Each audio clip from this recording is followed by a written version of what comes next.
Hello everyone, it's Old Guardian here. In this deck guide video, I'm going to take a look at Enrage Warrior. Warrior has a ton of strong decks, and Enrage Warrior is one of those good decks. It is really good at defending itself against aggression, and it has more explosiveness, more burst. It can do things faster than most of the Warrior decks. But as a downside, it's a little worse than most Warrior decks going into very long games. There are a few variants of Enrage Warrior around, and personally I like this one. I like having 2 charge minions in the deck, Cochrane Elite, Chromash Hellscream. There are also decks that only use 1 Cochrane, which is enough to pull off some big combos when you just enrage that Cochrane and then give it some buffs and then make copies of it with Bloodstone Mercenary. But I really like the added flexibility of having 2 charge minions in the deck. One of the upsides of playing Enrage Warrior is that you can be very flexible with your use of Bloodstone Mercenaries. Sure, they can be used in late game combos with Cochrane Elites to get a lot of charge damage, but you can also use them with Risky Skipper, Armor Smith, Bloodstone Mercenary to generate a lot of armor. And you can do so without really weakening your win condition, like you would with something like an ETC Warrior. Also, cards like Warmoth Challenger and Blood Boil Brute can give you some big early minions, which can really help you control the board and generate some threats. There are also a lot of decisions to be made on how to use your Inner Rages and Shields of Honor, because while you can use them for that late game burst with these charge minions, sometimes it's just correct to buff up your earlier minions, and even make copies of those and just control the board and deal the damage without using charge. As for the mulligans with this deck, you're generally looking for these 3 cards. Ankar, because Ankar is really good, and drawing some pirates is very strong. And then Skyraider. Skyraider is an excellent 1-drop. In some positions you hold on to a Skyraider so that you can play it with the Risky Skipper with Armor Smith, but at the start of the game most of the time you're just going to play Skyraider on 1 and see what sort of pirate you're going to get from that. And Warmoth Challenger. Warmoth Challenger is really good at clearing some early game minions, and if your opponent doesn't have any minions, you can sometimes just drop a 1/10 on the board and then maybe buff it up later. If you're up against some really aggressive decks like Aggro Rogues or Gibbling Druids, I would also keep Risky Skipper, so that I would be able to handle those tokens. Now, let's go take a look at Enrage Warrior in action. And if you enjoy this content, please like this video and check out my Twitch where I live stream Hearthstone. Alright, let's bring it on. Let's see what we can find. Ultimate doesn't like you talking about nuts. Ultimate is trolling too.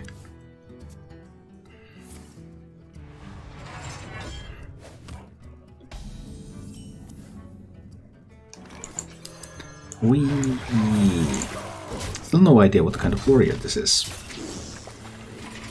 What kind of warrior are you? Who are you? They can't be the Rush Warrior. that I can tell you. Ah, it's a mirror. That's awkward, because that's difficult to kill. If I hit into it, I just enable the buffs immediately. I don't want to do that. I suppose I do need to play the Sword Eater here. Yeah, that's not yet enough to kill this. That's an interesting position, isn't it? Because I could do like Inner Rage, Nitro Boost Poison, Shield of Honor, and make a copy of that. Huh. I'm intrigued.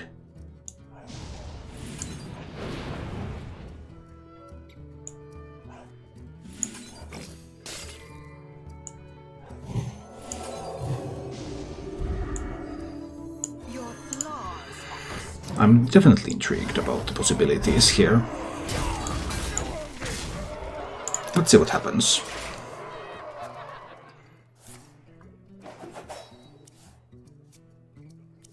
It's a mirror, so they don't have brawls, probably. They don't have... How do they even kill these? With 6 mana? I guess a brute could kill 1.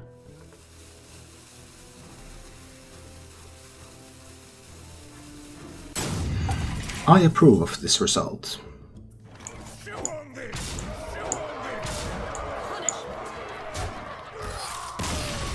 Well, that was over quite quickly. I could even consider keeping this hand. Expecting something like a spell damage mage, I suppose. We'll see. Hi, why do you have the 2-star bonus? Because I finished last season in High Legend. And when you finish in High Legend, you have star bonus all the way to Legend again. That would be the reason. I always have it. I even have it with budget decks.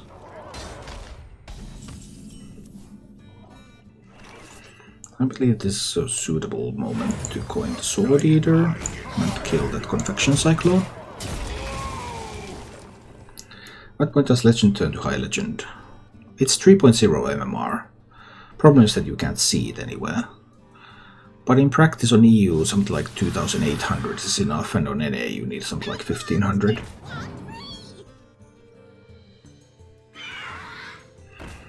Ah, the Phoenix arrives.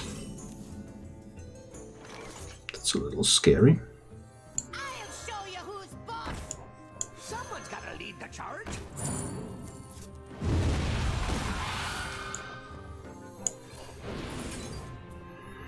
It's an acceptable state of affairs. Go to 9 cards. Over there.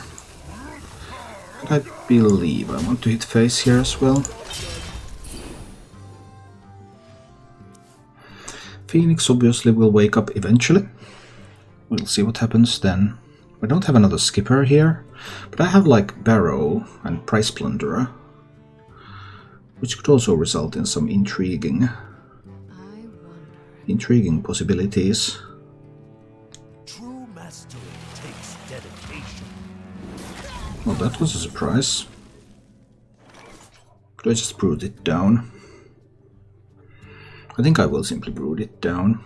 I don't want this to be damaged more. No, I don't want that to be damaged, nor the brood. Yeah, that's acceptable. Can I do 5 cards? No. That is not possible. So I will simply brood it down. Brood kills that one. This goes face. Now they get the Phoenix. So they can do some interesting moves, perhaps. Let's see. Alright, 5 random damage. Not a big deal. Next move. 5 random damage. Not a big deal. The Brood is doing a good tanking there. I approve the tanking the Brood is doing there. Oh, they will get to draw a bunch of spells. Fine. That's acceptable. 10 cards in hand is a bit of a problem. I guess it's just the Sword Eater and kill the Phoenix. And armor up, I suppose. Because I can't draw with the cutting class. But I can kill the Phoenix and I can armor up. Go to 21. They still have both Frostbolts left. They still have a bunch of burn. And they are going to draw a bunch of that. So there might be some problems unless I can pick up another skipper. You fight me, you get burned. Turn it up.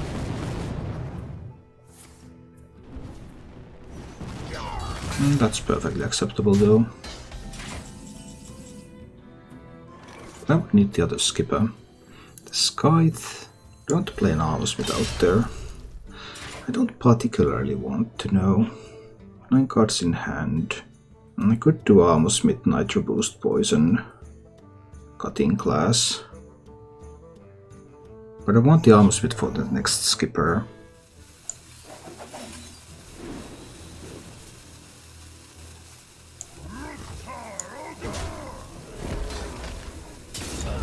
Now I guess I can play one Armsmith out there. So, I've already seen some arcane missiles though, so the Armsmith might not do as much as I would like it to. We'll see. I have the Barrow Price Plunderer that can clear any board. But I still have both Frostbolts left, so they might have enough damage to kill me, unless I can pick up another skipper. throwing 6 damage away. Whoa, that was unexpected. There's another skipper. Beautiful. So then we're just going to play the skipper. I'll show you who's boss. And an armor smith. I'll make a copy of the armor smith. 7 cards in hand. I would draw 5. That's too many. Needed to Shield of Honor the armor smith first. Sorry, that was my bad. Can't battle rage. Need to do just cutting class then. Haven't seen Corcoran. I do have the Grom in hand now, and I have an Inner Rage. I'll push that 6 to the face here. Let's do it like this. So the mage goes down to 19. I'm at 29. I've seen the Ras, I haven't seen Arcane Explosions. Spell damage minion and Arcane Explosion cleans up the board quite nicely. For example, they still have 2 Frostbolts left, which was one of the reasons to swing with the weapon, because they can simply freeze my face.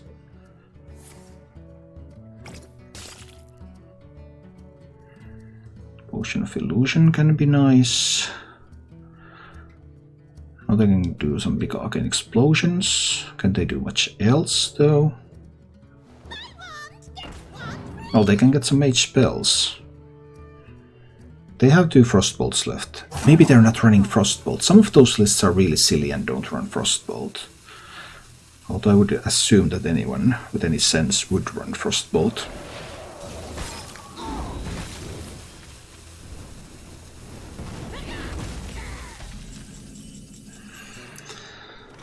Is that lethal? 3 plus 12, 13, 14, 17. Did I count it correctly? It's 17 damage. Chance that fellow to Makkara and get some armor while at it. 7 cards in hand, so I can draw some more cards. Perfectly acceptable. There's a Corcoran Elite and a Bloodstone Mercenary. So Corcoran 6, 8. That's going to be lethal setup for next turn. It's looking pretty sweet. Lethal with there, and these are going to the face. 9 cards in hand. 3 slots on the board, yes. Oh, it says explode. So 6, 8, 11, 22 damage. I'm currently at 36, so I don't see how the mage could possibly kill me here. Someday I'll be just like you. You shouldn't run Sorcerer's Apprentice in that deck. That card is one of the worst cards in that archetype. These animations are going to take a while. Can I lose my turn because of animations? Reasonably unlikely.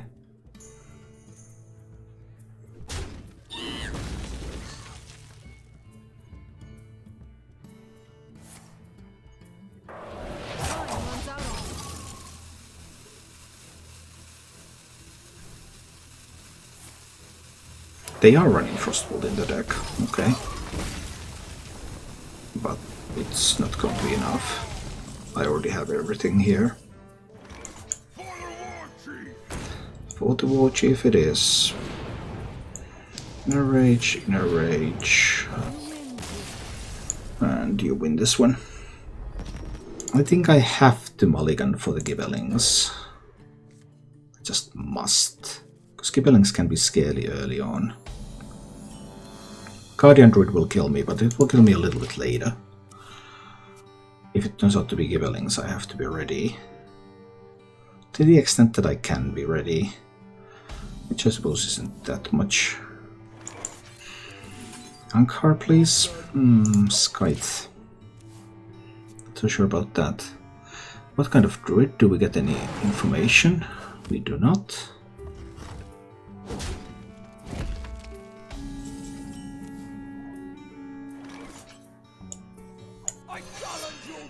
Time to just play the Makkaramies over there. So it will be a Guardian Druid, yes. That is more difficult to defeat. As an upside, I will be able to draw 2 cards here. Is 2 cards enough? It has to be, because I don't have a ton of time. So I want to use an Enrage on this one. Then I will draw 2 cards. And those in turn enable me to play a Sky Raider. But what's going to happen? The Shield of Honor on this one. I just need the pressure. There's the downside with this, that it can be a Lake Treasure target. But there's also the upside that if the Lake Treasure isn't there now, then I can get a Sword Eater out there. Do I just spend the Divine Shield? I think that's the way. I just spend the Divine Shield here. Get the Sword Eater over there. So the treasure has a bit longer path to go. And then I will be able to do things like this. Now if there's a treasure, well, I mean, you can still get 2 minions, of course, from Guardian Animals. And that can be a path to success. Overflow's no big deal, but Guardian Animals is most likely going to come next. Most likely. I'll need to make a copy of that one, right? I believe I must. I spend an Inner Rage to do that. I could also use like Armor Smith and Bloodstone Mercenary. What now? Save the Inner Rage for a charge minion. If I find another Battle Rage, I could also draw cards. I'll use the Inner Rage now. Your flaws are your strength.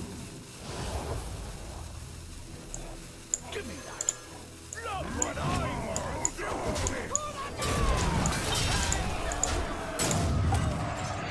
We'll try this.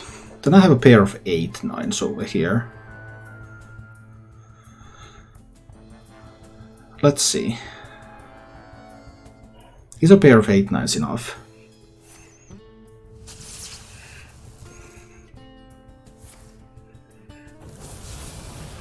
So some big taunt minions are coming. 2 of them. Ouch. That one hurt. Yeah, that really hurt. Pair of 10/10s. A good turn. Good turn 8. Well, that was actually their turn 6. Good turn 6. Good turn 6 2020 stats on board. I don't even have a spell for the Skite. 4, I need another 6. That's another 6. I have to sacrifice a little here. And by a little I mean almost everything. I'll show you who's boss. I won this.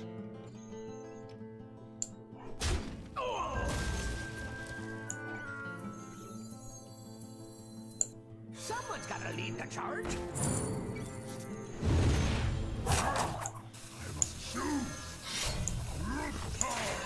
Goes over there.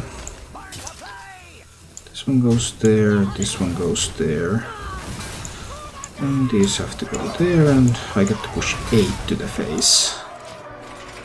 Druid is down to 7 mana. I have seen a Lightning Bloom. They need another Lightning Bloom or Innervate. Most likely.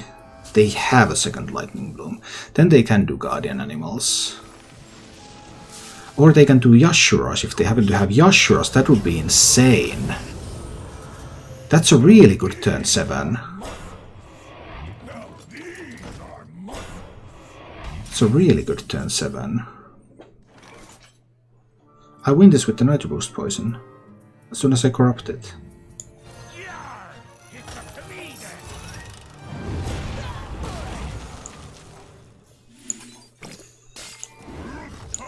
I can simply face tank one of those. That goes face. Look at that! Turn 6, 20-20 stats. Turn 7, 26-26 stats. And we still take the game. Thank you for watching. If you enjoyed the show, please click the like button and subscribe to my channel for more.